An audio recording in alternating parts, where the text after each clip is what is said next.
Hello दोस्तों, एक बार फिर से स्वागत है आप सभी का आपके अपने यूट्यूब चैनल में। दोस्तों, आज की जो यह वीडियो है, हम इसमें आपको बताएंगे कि यदि आपने जीएनएम करी है या फिर आप जीएनएम कर रहे हैं तो उसके बाद आपको सीएचओ कैसे बन सकते हैं। यानी कि यदि आपका सपना है सीएचओ बनने का, यानी कि कम्युनिटी हेल्थ ऑफिसर बनने का आपका सपना है, तो आप कम्युनिटी हेल्थ ऑफिसर कैसे बन सकते हैं, इसकी पूरी जानकारी आज की वीडियो में आपको मिलने वाली है। तो चलिए दोस्तों, बिना टाइम वेस्ट करे हम अपनी वीडियो को स्टार्ट कर लेते हैं। लेकिन उससे पहले अगर आपने हमारे चैनल को सब्सक्राइब नहीं किया है तो सब्सक्राइब कर लीजिए, क्योंकि नर्सिंग से रिलेटेड सभी वीडियोस हम यहाँ पर आपके लिए लाते रहते हैं। तो आप हमारे चैनल को सब्सक्राइब भी कर लीजिए। तो चलिए दोस्तों, हम अपनी वीडियो को स्टार्ट कर लेते हैं। दोस्तों, सबसे पहले मैं बात कर लेता हूँ जीएनएम की, कि जीएनएम क्या होता है। दोस्तों, आप सभी को पता होगा कि जीएनएम एक डिप्लोमा कोर्स होता है जिसका पूरा नाम है जनरल नर्सिंग मिडवाइफरी। यानी कि यह एक नर्सिंग कोर्स है, जैसे कि बीएससी नर्सिंग और जीएनएम, ये दोनों ही एक तरह से सिमिलर कोर्स हैं। बस डिफरेंस ये है कि जीएनएम एक डिप्लोमा कोर्स है और जो बीएससी नर्सिंग है वो आपके लिए डिग्री कोर्स है। जो कि जीएनएम आपका 3 साल का होता है और बीएससी नर्सिंग आपका 4 साल का होता है। तो ये दोनों ज़्यादा डिफरेंट नहीं हैं, दोनों सिमिलर ही कोर्स हैं, बस डिप्लोमा और डिग्री का फ़र्क है। तो यदि आपने जीएनएम कर ली है और आप चाहते हैं कि आप सीएचओ बनना चाहते हैं, यानी कि सीएचओ कम्युनिटी हेल्थ ऑफिसर होता है, जिसे हिंदी में स्वास्थ्य सामुदायिक अधिकारी कहते हैं। सीएचओ का जो काम होता है वो होता है जो कि रूरल्स एरिया होते हैं वहाँ पर अपनी सेवाएं देना। जो कि आशा और एएनएम कार्यकर्ता होते हैं, उनका जो सीनियर होता है वो सीएचओ होता है। यानी कि सीएचओ के अंडर में ही गांव के सभी जितने भी प्रोग्राम्स होते हैं, हेल्थ रिलेटेड जितने भी प्रोग्राम्स होते हैं, जितने भी सभी सुविधाएं दी जाती हैं, वो सीएचओ ही देते हैं। यानी कि स्वास्थ्य सामुदायिक अधिकारी जो होता है वो सीएचओ होता है और वहाँ पर सीएचओ की भर्तियाँ की जाती हैं। तो साथियों, इसी के लिए गवर्नमेंट के थ्रू यहाँ पर सीएचओ की भर्तियाँ निकाली जाती हैं, जो कि गवर्नमेंट लगभग 1 या 2 साल में निकालते रहते हैं। और इसके लिए आपको नर्सिंग कोर्स करना अनिवार्य होता है। तो यदि आपने नर्सिंग की हुई है तो ही आप सीएचओ बन सकते हैं, अदरवाइज़ आप सीएचओ नहीं बन सकते। तो साथियों, यदि आपने नर्सिंग कर ली है, और ख़ासकर से यह वीडियो जीएनएम वाले कैंडिडेट्स के लिए होने वाली है, कि यदि आपने जीएनएम की है तो आप सीएचओ कैसे बन सकते हैं। तो साथियों, आइए मैं आपको बताता हूँ कि सीएचओ कैसे बना जाता है। तो चलिए हम चलते हैं इसके ऑफिशियल नोटिफिकेशन पर।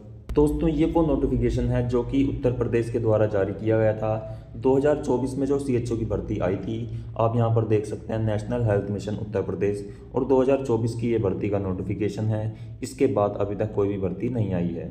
तो मैं आपको इसी नोटिफिकेशन के थ्रू पूरी जानकारी देना चाहूँगा। तो साथियों, इसकी जो डेट थी वो आप यहाँ पर देख सकते हैं, कब से कब तक इसके फॉर्म अप्लाई हुए हैं। लेकिन इससे पहले मैं आपको एक बात और बता दूं कि इससे पहले की जितनी भी भर्तियां आई हैं सीएचओ की, वो विदाउट एग्ज़ाम आई हैं। यानी कि यदि आपने बीएससी नर्सिंग कर रखी हो या फिर पोस्ट बीएससी नर्सिंग कर रखी हो, तो आप इसके फॉर्म को सीधे भर सकते हैं और बिना एग्ज़ाम के आपको सेलेक्ट किया गया था। लेकिन इस 2024 की भर्ती आने के बाद इसमें एग्ज़ाम होने लगा है। चाहे आप जीएनएम के कैंडिडेट हों या फिर बीएससी नर्सिंग के कैंडिडेट हों या फिर पोस्ट बीएससी के कैंडिडेट हों, आप सभी को इसका एग्ज़ाम देना होगा। बिना एग्ज़ाम के आप इसमें भर्ती नहीं हो सकते। तो ये इसका लेटेस्ट नोटिफिकेशन में दिया गया था, जो कि आप यहाँ पर देख सकते हैं। इसके बाद आप यहाँ पर इसका एलिजिबिलिटी क्राइटेरिया भी देख सकते हैं कि यदि आप इसमें क्वालिफाई होना चाहते हैं तो आपको इसके फॉर्म भरने के लिए क्या क्या करना होगा। तो इसमें सबसे मेन चीज़ है, यहाँ पर आप देख सकते हैं, आपको बीएससी नर्सिंग करनी अनिवार्य है। या फिर इसके अलावा यदि आपने बीएससी नर्सिंग नहीं कर रखी है, यदि आप जीएनएम कैंडिडेट हैं, तो आपके पास पोस्ट बेसिक बीएससी नर्सिंग की डिग्री होनी चाहिए। यानी कि अगर आप चाहते हैं कि आप जीएनएम के बाद तुरंत सीएचओ बन जाएं, डायरेक्ट सीएचओ बन जाएं, तो ऐसा अब पॉसिबल नहीं है। आपको या तो बीएससी नर्सिंग करनी होगी या फिर पोस्ट बेसिक बीएससी नर्सिंग की डिग्री आपके पास होनी चाहिए।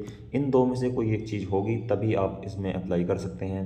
और इन्हीं के साथ आपके पास सीसीएचएन, यानी कि certificate of community health nurse का सीसीएचएन का ये सर्टिफिकेट होता है, जो कि कॉलेज प्रोग्राम के दौरान आपको प्रोवाइड कराया जाता है। ये भी आपके पास होना कंपलसरी है, तभी आप इसके फॉर्म को भर सकते हैं। यहाँ पर आप देख सकते हैं 4 साल की है तो आपके पास बीएससी नर्सिंग की डिग्री होनी चाहिए। या फिर जीएनएम के बाद, यानी कि यदि आपने जीएनएम कर रखी है, तो जीएनएम के बाद एक कोर्स होता है पोस्ट बेसिक बीएससी नर्सिंग का, जिसके थ्रू आप यहाँ पर बीएससी नर्सिंग के बराबर कैंडिडेट हो जाते हैं, तो भी आप इसके फॉर्म को भर सकते हैं। यानी कि इतना सब करने के बाद आप सीएचओ बन सकते हैं। या तो आपके पास बीएससी नर्सिंग की डिग्री होनी चाहिए, या फिर आपके पास पोस्ट बेसिक बीएससी नर्सिंग की डिग्री के साथ साथ कम्युनिटी हेल्थ नर्स का सर्टिफिकेट भी होना चाहिए। तो ये आपका एलिजिबिलिटी क्राइटेरिया है। यदि आपने ये सब कर रखा है तो ही आप CHO बन सकते हैं। आइए अब बात कर लेते हैं कि इसमें एज लिमिट क्या होनी चाहिए। तो इसकी जो मिनिमम एज लिमिट है वो आपके 21 से 40 साल के बीच है। और यदि आप OBC, SC या फिर ST कैटेगरी से बिलोंग करते हैं तो आपको इसमें कैटेगरी के अकॉर्डिंग एज में छूट भी मिलेगी, जो कि आपके लिए फ़ायदेमंद हो सकती है। यहाँ पर आप देख सकते हैं 5 साल की छूट आपको SC, ST या फिर OBC के कैंडिडेट्स को मिलेगी और 15 साल की छूट आपको यहाँ पर डिसेबल्ड पर्सन को मिलेगी, जो कि फिजिकली डिसेबिलिटी है जिस पर्सन को उसे 15 साल के यहाँ पर रिलैक्सेशन दिया जाने वाला है। और यदि आप आर्मी में सेवा दे चुके हैं तो 3 साल से ज़्यादा आपको यहाँ पर रिलैक्सेशन मिलेगा एज में, तो ये भी आपके लिए काफ़ी अच्छी बात होने वाली है। आइए अब देख लेते हैं इसमें फ़ीस क्या रहेगी। तो इसके फॉर्म को भरने के लिए आपको कोई भी किसी भी तरह की फ़ीस नहीं देनी। आप अपने घर बैठे हुए अपने लैपटॉप या अपने कंप्यूटर से भी इसके फॉर्म को फ्री में अप्लाई कर सकते हैं। तो दोस्तों, जो इसकी मेन इन्फॉर्मेशन थी वो तो मैंने आपको दे दी। अब मैं आपको बताता हूँ इसका सिलेक्शन प्रोसेस क्या रहने वाला है, क्योंकि इससे पहले जितनी भी भर्तियाँ आई हैं उन सभी का सिलेक्शन प्रोसेस चेंज था, लेकिन इसका सिलेक्शन प्रोसेस यहाँ पर इन्होंने बदल दिया है।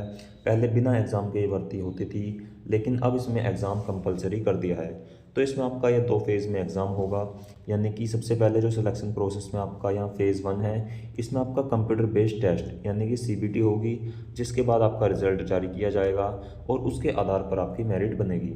इसके बाद सेकंड फेज़ में जो भी एग्ज़ाम में क्वालिफाई कैंडिडेट्स होंगे उन सभी का डॉक्यूमेंट वेरिफिकेशन प्रोसेस किया जाएगा, जो कि DVP कहते हैं। यहाँ पर डॉक्यूमेंट वेरिफिकेशन होने के बाद उन सभी को सिलेक्ट कर लिया जाएगा। अगर वो एक सभी कैंडिडेट्स मेरिट लिस्ट में होंगे तो उनका सभी का सिलेक्शन हो जाएगा और उन्हें उनके सिटीज़ बता दिए जाएंगे कि उनकी ज्वाइनिंग कहाँ पर होने वाली है। तो ये टोटल इनका सिलेक्शन प्रोसेस रहेगा। सिर्फ 2 फेज़ हैं। सबसे पहला फेज़ है आपका यहाँ पर फ़ेज़ 1 में CBT यानी कि कंप्यूटर बेस्ड टेस्ट, और दूसरा है आपका डॉक्यूमेंट वेरिफिकेशन। सिर्फ ये 2 आपके यहाँ पर सिलेक्शन प्रोसेस होंगे, इसके अलावा कुछ नहीं होना। 2 सिलेक्शन प्रोसेस होने के बाद आपकी ज्वाइनिंग ये दे देंगे। आइए अब बात कर लेते हैं इसके एग्ज़ाम में क्या आएगा, यानी कि जो आपका CBT होगा उसमें क्या सिलेबस आपका आने वाला है। तो ये आपका टोटल 2 घंटे का एग्ज़ाम होगा, जिसमें आपसे टोटल 100 क्वेश्चन पूछे जाएंगे। 100 क्वेश्चन में आपके 80 जो नंबर का क्वेश्चन होगा, यानी कि 80 क्वेश्चन आपके यहाँ पर नर्सिंग से रिलेटेड होंगे, और जो बाकी के बचे हुए 20 क्वेश्चन हैं वे आपके जनरल एप्टीट्यूड, रीजनिंग और जनरल अवेयरनेस और कंप्यूटर नॉलेज से होंगे।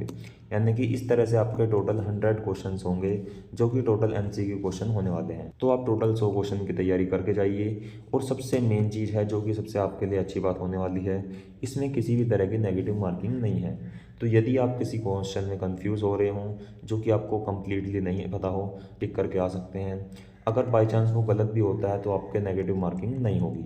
तो इस चीज़ से आपको फ़ायदा होने वाला है, आपके इसमें किसी भी तरह की नेगेटिव मार्किंग नहीं है। तो साथियों, ये थी इसकी प्रॉपर इन्फॉर्मेशन। अगर इससे रिलेटेड आपको और कोई भी जानकारी लेनी हो तो आप हमें कमेंट बॉक्स में कमेंट कर सकते हैं, मैं नेक्स्ट वीडियो में आपको बता दूंगा। तो आज के लिए इतना ही।